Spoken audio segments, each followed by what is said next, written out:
на луксозната си сватба с принц Чарлз, която се състоя през 1981 година, Чарлз и Даяна преминаха част от церемонията, на която Даяна трябваше да обещае да се подчинява на съпруга си. По това време този акт вече предизвика критика. През 2011 година по време на сватбената церемония Кейт Мидълтън повтори делото на Диана и пропусна думите на клетвата в подчинение на съпруга си принц Уилям. Принцеса Даяна два пъти не успя да издържи на изпита О, която е еквивалентна на диплома за дипломиране в Съединените щати, и на нейната алма матер в детското училище за момичета Уейт Хи се счита за дете, което не е склонно да учи и науката.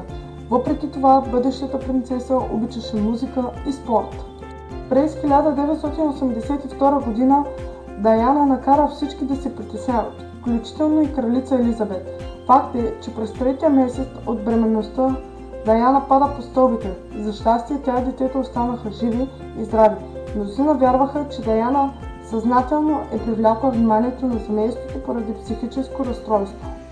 През 80-те години на миналия век се наблюдава бързо нарастване на заболяване като СПИН на планетата, а много хора вярват, че болестта се предава чрез докосване.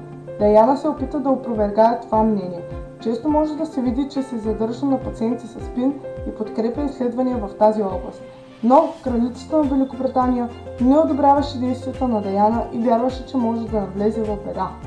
Обикновено в кралските семейства е обичайно да се правят бижута, но Даяна нарушава тази традиция, като избира сватбения си пръстен от каталога на фирмата Гарар. Цената на пръстена е $42 000, но най-важното е, че всеки, който плаща такава торба, може да го закупи.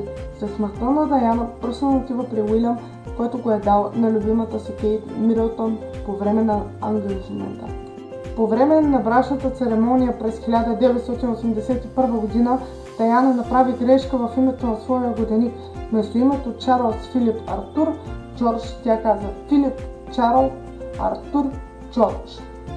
Принцеса Даяна е била приятелка на лидера на рок групата кралица Фреди Меркюри, която според комедианската актриса Клио Рокс веднъж е взела принцесата в гей бар, докато носила мъжко облекло. Като припомня Рокос, Даяна изглежда като красив млад мъж и никой не я познаваше. За съжаление, няма други доказателства за този случай. Дори и самият Фреди Меркюри мълчеше за това.